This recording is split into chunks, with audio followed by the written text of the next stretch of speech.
Hello, everyone. Welcome back to another segment of Fun N Games. I'm Michelle Stone.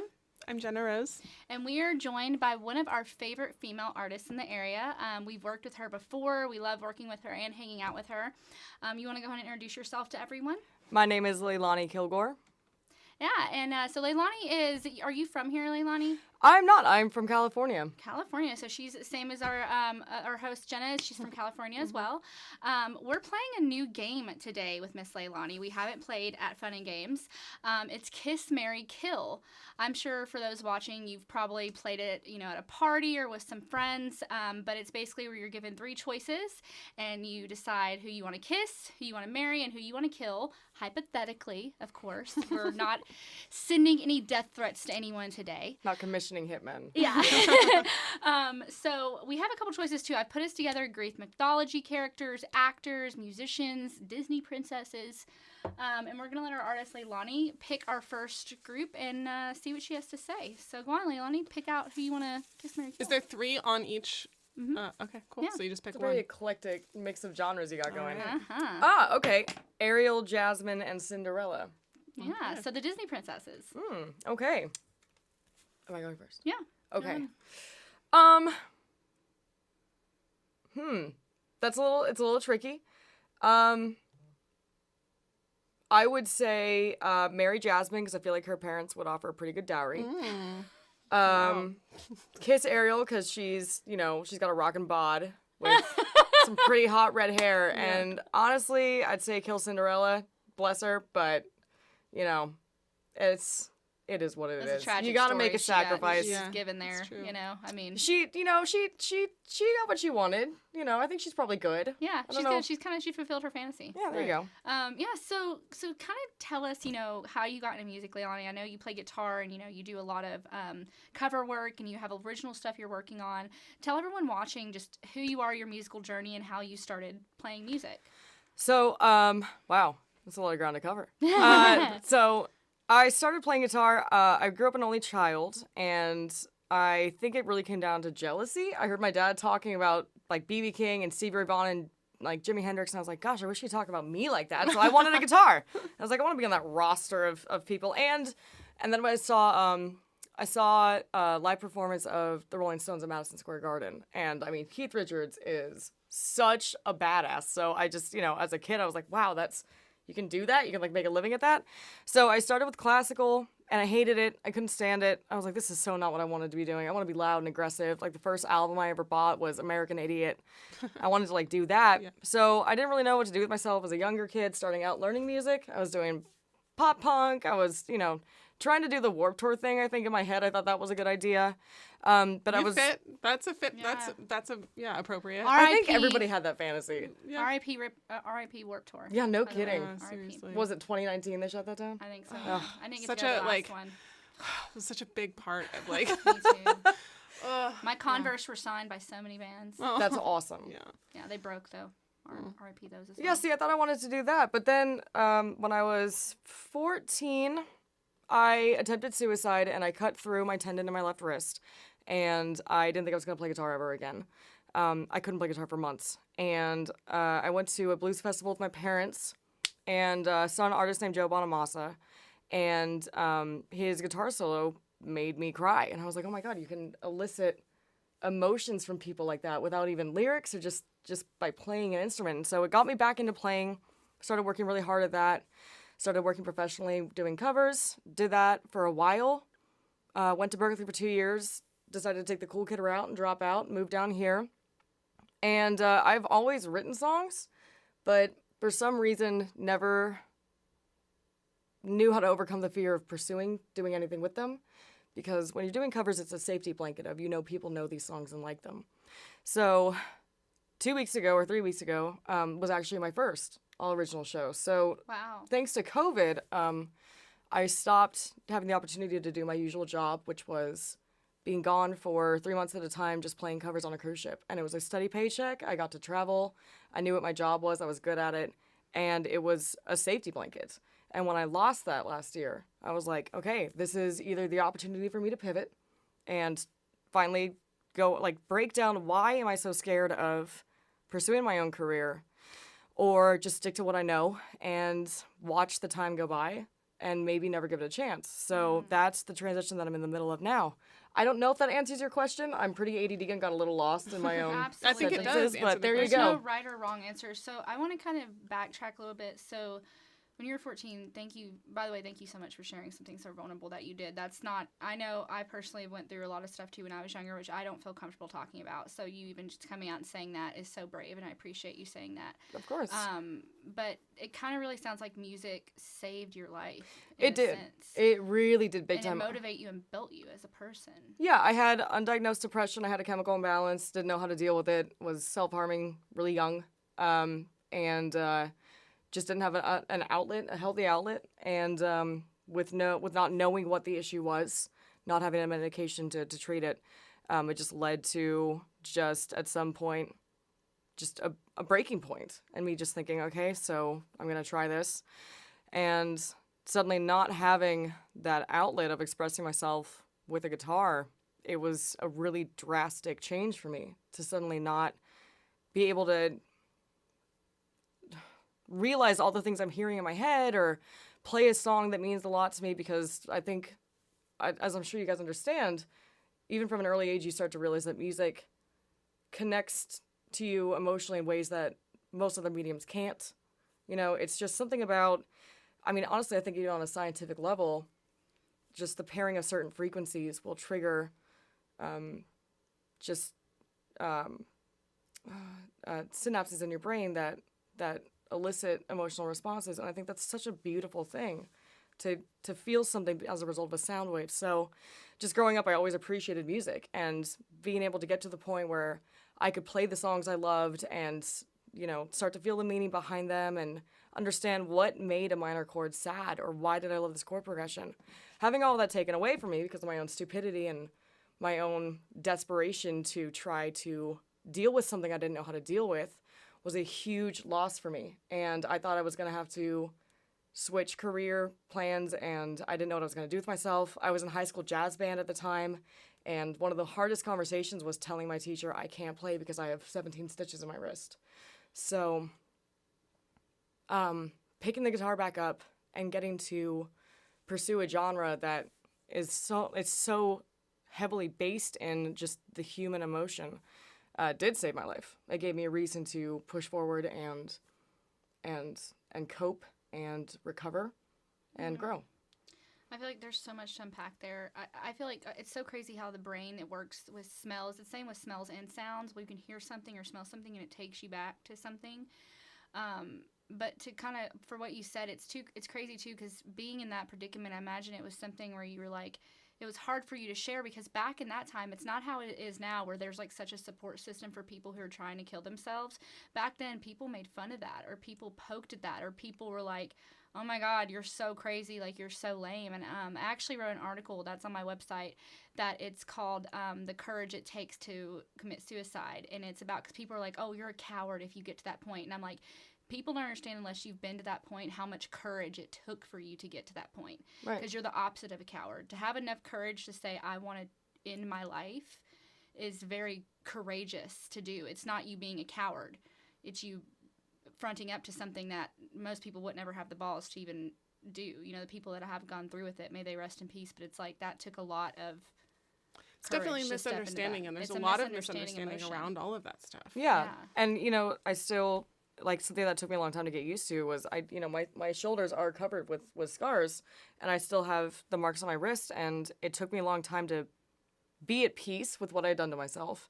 And I still catch people looking at my shoulders, and in fact, it's the reason I recently covered up this shoulder, was because for a long time I had to just let myself live with what I had done and learn to accept that, okay, you know, it took a lot of work and it took a lot of self-reflection, but growing to the point where I could love because I really do think that it depends on the person, of course, but I think in my case it just came down to no self-worth and thinking I deserved to do that to myself. So learning to love myself a little more and not being afraid to say, yeah, this is a part of my past, this is something I did, took a lot of time, but you know, it's if somebody makes fun of you or looks at you weird if you say, yeah, you know, I have a history of self-harm, it's a little difficult to deal with, even 10 10, 11 years later because part of you still feels like you need to feel ashamed of that. But the growth that it takes to get past it and accept that you've done that and then know I'm never going to do that again is a completely different thing. And it's really powerful to get to that point where you can Definitely have that knowledge and that confidence in yourself. Right. And hopefully anyone watching this and, you know, if you went through something similar, you can relate to Leilani, and, you know, you bearing your truth like this is only something that makes people feel more comfortable, because I personally know so many people that went down that route and they're so scared to talk about it, and seeing someone like you, of an absolute badass rock star that might on the outside appear like you've got everything together, letting people know, like, I don't, and which is, we talked about in our last interview, people, you know, you think everyone has it all together, but you don't know, like, they're struggling, that you're only seeing the water picture, but below it they're like paddling the whole duck thing. Yeah. So let's move on to our game that we are here to play. So Jenna's gonna go next. Sorry, I took us down a really No, don't be sorry. No, this is what we're here sorry. for. Yeah, we have a good way of wrangling the games in. So you do what you want to do, and we will make sure we take this shit. I'm so glad that you said, yeah, people, you know, might appear to have their shit together and don't. I still have wet laundry in the dryer, so yeah, and that's something that's so important to know, that people are struggling like you. Yeah, it is. It's really it's something. It's such a powerful past to hold, because it gives you the opportunity. It gives people the opportunity to relate to you and connect with you and your music, your art. It gives it that much more depth. Even if they had just, like I was saying, we were just kind of talking about this, but they can listen to your music and have no context, but then once they have context, and then they can apply that to what they're hearing and what they're experiencing while they're hearing it, like, that makes them connect on a completely different level. Because Instagram's so deceptive. Like, I had someone reach out to me the other day, and he commented on my story. He replied, and he was like, how are you happy all the time? Like, can you please, like, help me out? You're just so happy, and you seem like you just got everything together. And I just couldn't help but laugh. I was like, you don't see the manic depression, the bipolar depression I go through, the times that I break down, just all those times. You don't see that. You only get to see a snidbit. Yeah, and that's important to realize. But yeah, okay, Jenna, you got your people. Okay, who do you have? So mine are Anna, Elsa, and Belle. I don't know who Anna is. Frozen. Anna and Elsa from Frozen. Okay, so the two sisters. I don't know the difference between them. The redhead and the blonde one. You can do another one if you want. Either. Yeah, do another one. Just I'll put do that a one. different You can put that one aside too, because Okay. we won't. There's so many of them in there. All right. I probably just. I'm not a Frozen fan either. I pulled these off of Google, so Okay. I just like put stuff together. I was like last minute. My dog hair all over the hat. What? Okay. Matthew McConaughey, Oh. Bradley Cooper, and Ryan Gosling. Oh. Okay. Kiss, marry, kill. Hypothetical. This is That's tough. I don't know what to do here. And you love Dazed and Confused, so. Okay, I'm gonna.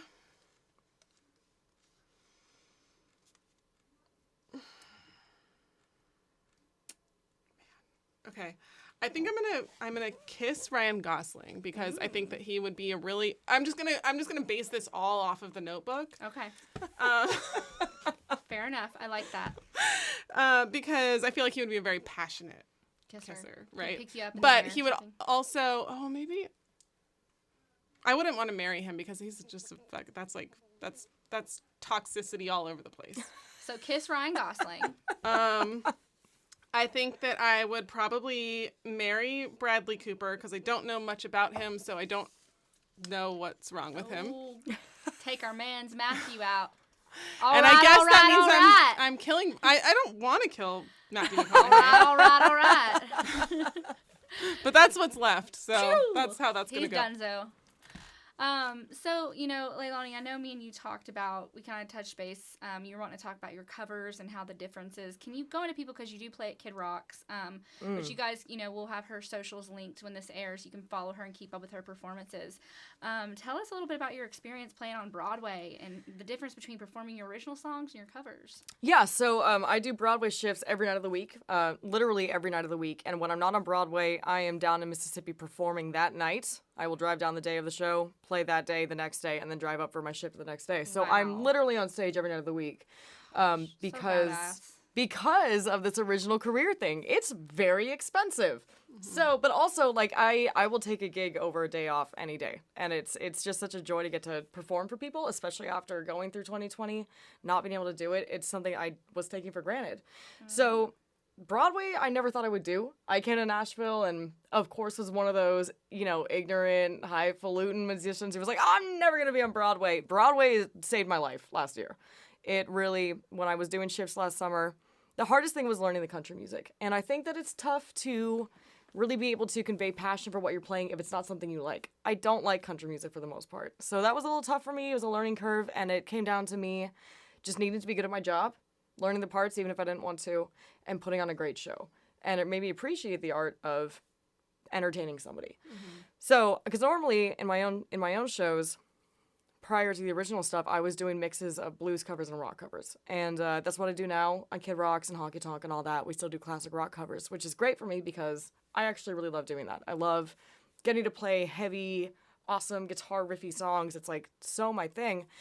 But what I didn't realize, something that I learned especially from my original show at Rebar, when you're playing covers, and like I kind of mentioned earlier, you know what people like. And I think that's honestly the difference between why it's easier to make it as a cover band and get steady income versus an original artist. Yeah, absolutely. Because venues know what they're getting. Yeah. They know people are going to like the music. And you're really taking a risk hiring an original band. When I did my show at Rebar last week, for the first time in I don't even know how long, I actually ended up like crying during a guitar solo because like it was halfway through the show and I was just putting everything I had into the show. I couldn't see the audience that well because the lights were bright, and I have a fear of looking at people in vulnerable situations. And I was just thinking to myself, every single song is something I wrote. It's some form of a story that I want to share, and they might hate it. They might love it. I don't know, and I didn't want to know because I didn't want that in my head. I just wanted to give everything I had to that performance like my life depended on it, because honestly it does. And that's never something you feel playing covers. You don't feel yourself taking that risk, and it's just like being in such a vulnerable state, and it's a hard thing to conquer. And so that was my biggest learning curve, doing these two original shows. First time of all original music was just that feeling, and it's a mix of adrenaline and a mix of fright, because it could go horribly, and if somebody doesn't like it, you can't do anything about that. It just means and okay, it's so personal. It's so personal. I mean, a lot of my songs are very heavy in the topic of sex because they just are. I enjoy sex. I write about it. I think it's great. I'm very like body positive, but a lot of them also deal with like some really personal things, like they deal with self-harm, they deal with depression, they deal with being alone. And there's always terrifying things in all those aspects. And it's hard to open up to people about that in a song format, no less. You know what I mean? While you're on stage and everybody's while looking you're at you. on stage, Yeah. yeah. And being a woman, too, opening up about sex is such a pivotal, like, it's getting better, but when you're a woman singing about sex, like, men can sing about sex all day. I mean, look at the Nobody thinks classic twice rock about it. stars Right, yeah, that sing yeah. about sex and laying girls. You got Axl Rose out here singing about that all day, but you get a female rocker that comes out and she's like, I love There's sex, weight I'm going to behind sing it. about it. Yeah, People it's- get like, why she says so, like, being able, because that's another vulnerable point. You're like, these people are going to think that I'm a certain way if I'm singing about sex. And, It is all strange the this. judgment you get. I Yeah. mean, the music video I filmed yesterday has some really promiscuous scenes. So I want to hear about that too. I'm going to take my turn, but I want to go into detail about that after I get But done. yes, that's generally the difference between that I've learned about playing covers and originals is you're fighting for your life out there playing originals. And that's a feeling now that I've done it, I'm obsessed with. I just love it. Yeah. So Okay, so what I'm not getting the ones I want. Okay, Pocahontas, Mulan, and Snow White. So I would probably kiss my girl Mulan. I don't know why, just because I want to marry Pocahontas because she seems very marriage material.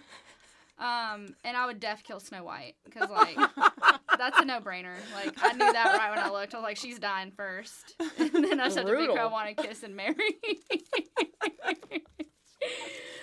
Okay, So tell us about your music video. Okay. We want to know about this and everything that it entails. I do want to reach out to the good people at Tinder for facilitating this music video, making it possible, because I genuinely would not have been able to do this if it wasn't for that company. So, first of all, it was my first music video. And I am not a rational person by any means. I do things completely out of order. I booked this very expensive hotel room a couple of weeks ago, having no idea what we were filming, no idea what song we were doing, no idea who was going to be in the cast, just nothing. So I went out to California last week to track 2 of the songs that I'll be playing later. And my videographer that I work with, his name is Austin. He's phenomenal. Shout out. Shout out to Austin. Thanks, dude, for putting up with me. He was like, yeah, let's still shoot a music video here. What's the track? I was like, okay, I just recorded these 2 songs. Let's do one of these. It's called Triple X Moonshine. Already indicative of sex and alcohol. What more do you need? So I had a friend who was going to play the male lead. The whole music video is about 2 people who meet in a bar. There's obviously physical attraction. They go back to the hotel room. Some very intimate things happen. But that's kind of hard to film, you know, and so I wanted to do it with somebody that I knew and trusted. So I reached out to a friend of mine who I'd known from Berkeley, who's living in New York, doing a great job, acting, songwriters, fantastic. Russell, I love you. He was like, yeah, I'll be in Nashville actually, you know, the week that you're shooting. And I was like, oh, perfect. Well, there was a little bit of a miscommunication because we spoke on Saturday. He thought I meant the following week. So all of a sudden, I'm stuck with this $650 hotel room and nobody to share this male lead with. And I found out he wasn't going to be in town, like, basically the day before. So I'm reaching out to people left and right. I need any breathing, attractive male who doesn't mind acting like they find me, you know, they fancy me. Just anybody. And I couldn't find anybody. I was like getting really desperate. Our videographer was like, we might have to just cancel this. I'm going to lose out on all my money. Awkward. I was like, oh shoot, what am I going to do? Tinder. So I made a Tinder profile and I literally put as my bio, only on here because I am in desperate need of somebody to shoot in a music video with me tomorrow. And spent the $15, boosted my profile, went window shopping for dudes, and just swiped on some guy who's like a drummer in town. I was like, man, okay, he's really good looking, because that's what I need. I just need somebody attractive. And coincidentally, he matched with me about an hour later, and he messaged me and goes, I find your bio really intriguing. And I just went, dude, listen, it's as advertised. I just need you to, if you're interested, shoot a music video. Like, this isn't a pickup line. Like, I legit need someone for a music video. So he thought it over. I sent him the storyboard. I outlined what the scenes were going to be. They ended up being even more intimate than we were intending. But I was like, listen, if you don't want to do this, believe me, this was not my plan. Like, I understand if you're apprehensive. After my Broadway shift, I got a text about 1 o'clock, 2 o'clock. He goes, yeah, sorry for the late response. I'll do it. I was like, wow. That, first of all, if somebody messages you on Tinder and goes, hey, I need you to meet me at a hotel and shoot a music video, you're probably not going to do it. I was like, okay, great. Thanks so much. So Austin and I get to the hotel room before him. We're setting up. And I looked at Austin and I went, this guy probably thinks we're going to murder him. Lo and behold, he shows up at 4 o'clock. Leap of faith, comes in, did the most amazing job, was a phenomenal person to work with. And I had no idea who this person was, and I was asking him to do things like push me up against a wall and throw me on a bed. Was the chemistry good, though? The chemistry was great. And this person I had never met before, who I basically catfished on Tinder, came in and did one of the most phenomenal jobs. I had so much fun with him. I think the tequila probably helped. But tequila can definitely help in that situation. I mean, the footage is unbelievable, and he was so cool about trying all of these really intimate things with somebody he'd never met before at all, who literally just, you know, reached out to him on Tinder or vice versa, and asked him to do this. And it was so phenomenal. I can't think of a better situation than what ended up being the result. So everything works out the way it's supposed to. Yeah, so wild. So thank you, Tinder, so much. And we have, you know, one more location to shoot at next week. We're going to do the bar scenes, and I'm so excited. He's a wonderful person. I'm so excited to see this. With that being said, so this will be airing in May. By then, when should we expect this to be out? It'll probably be released around May. We're still mixing the track itself. So this is airing at the end of May. Right. So it's just, this was like a whole hot mess. But yeah, towards probably the middle of May. So that'll be out by the time you guys watch this, and we'll link her stuff in there. You can check it out. It is not safe for work. I will tell you that right now. Not safe for work. Good I'm thing so this is excited our to see work, this. so we can totally watch it while we're working. So we are dwindling down. Our interview is kind of dwindling down to almost be over. We want to let Leilani do another round of Kiss, Marry, Kill, the game we're here to play. So let's see what she gets this time. Okay. Voldemort, Arthur Weasley, and Bellatrix. You're a Harry Potter fan, right? I am. Okay, perfect. Yes, I was hoping you were. Oh, that's fantastic. Arthur's the dad, right? Yeah. Yeah. Oh, goodness. Well, all right. So long, Arthur, because we already know what to expect from you. You're pretty upfront character, so see ya. Sorry. Definitely make out with Bellatrix. She looks like a wild time. And I would marry Voldemort because I like fixing broken people. So I feel like there's a lot to work with there. He has an army that comes with him, and yeah. Wow. Why not? I think that would be my answer. So since we're dwindling down in time, me and Jenna and everyone watching are gonna want to know what we can, besides your music video, what can we expect from you? A tour, performances? We know you're at Kid Rock's every night. I'm between Kid Rock's, Honky Tonk Central, and Tootsie's every night. It depends on the week. Yeah. So so I have the 2 singles that we are mixing right now. I'm gonna be recording a 3rd single for my song Little Perihelion, which I am reviving from the dead next month, as well as a music video for that. So we've got 2 more music videos to shoot. I am getting a lot of message requests from people around Nashville asking me to start sharing bills with people, so I'm really excited about that. And from there, we're going to be doing a 5-song EP with a fantastic producer towards the fall, and start lining up some tours around some states and Big just year. moving forward. What's the state you want to go nice. to? Where do you What's want the to state go I want to go to? Yeah. I mean, I love Alabama, I love Indiana, I love Kentucky. I mean, I just really want to start putting out the tendrils. Your feelers. Yeah, which is probably really Creating tendrils the is a- circle, not a good. the star, the little, what is it? It's like the little flower of where you're based out of. You want to cycle around in That's those a great little thing about areas. Nashville. That's a nice way to put it. A little flower. Are there any Yeah. local collabs we can expect from local rock stars that you're working with right now? Local rock stars? Not yet. Not yet. Not Nope. yet. Well, you guys hear it. If you were watching this and you want to work with Leilani, you can reach out to her, see what you got. You might make a banger with her. Who knows? My bandmates are all rock stars, though, so Yeah, I'm really lucky to have them. Shout out to all of them as well. Unfortunately, they're not here. No, they're not. So you're going to perform 2 songs for us or one song? Yeah. We're One or gonna two? go with 2, Two? and we're gonna see what happens. And it's your new singles? Yes, Yeah, the ones that so we're mixing. Have you played them stripped yet or only in a full band? No, I haven't. So, So this will be interesting. Yeah, we'll get a first time stripped version of your songs. So once again, guys, I'm Michelle Stone. I'm Jenna Rose. We're the Underground Music Collective, and without any more ado, we present to you Miss Leilani Kilgore playing her first version of her strip songs, only here on the Underground Music Collective. Hi, my name is Leilani Kilgore, and this is my song, I'm Gonna Leave You.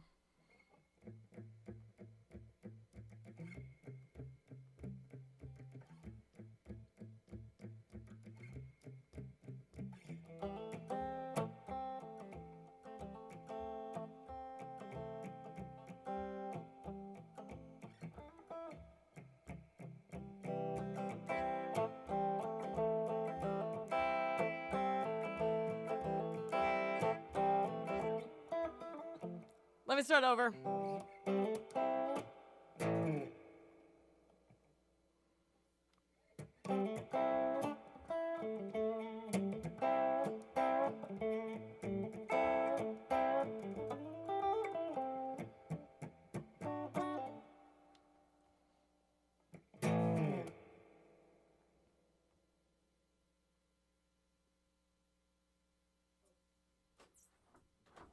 Yeah, you can just run it. Oh, sweet. Okay. Do you need me to do the intro again? Yeah, you can do the intro. Okay. All right. Hi, my name is Leilani Kilgore, and this is my song, I'm Gonna Leave You.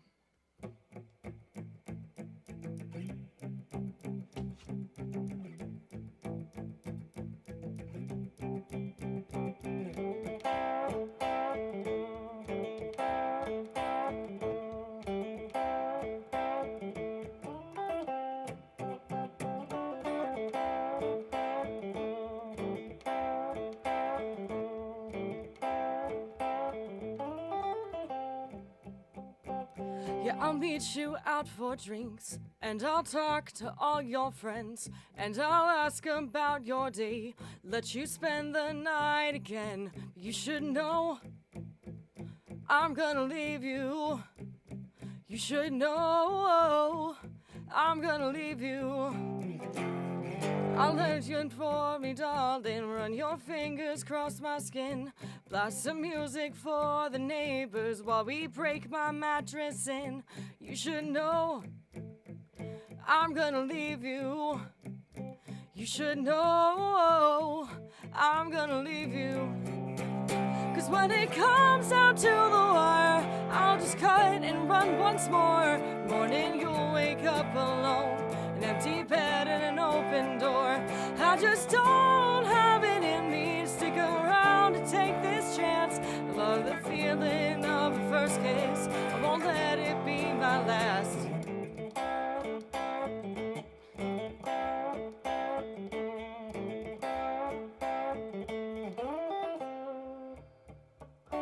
Been looking for a romance, someone to stick by for a while.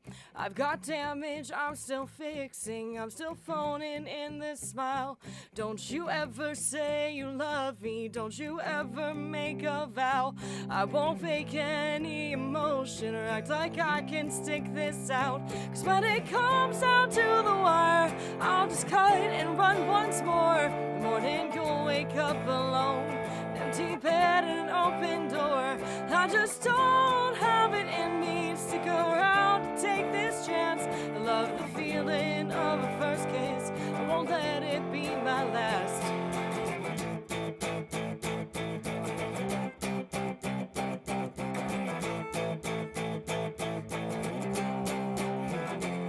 I am your blue tide receding, I'm your dark before the dawn. I'm the dream before you wake up, I'm your breath within your lungs. You should have known I'm gonna leave you.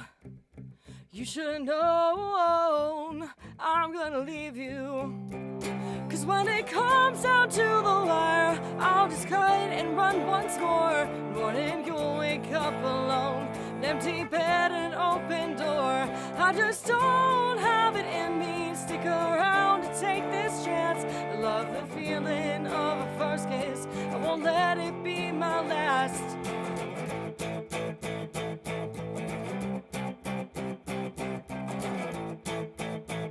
I'm gonna leave you.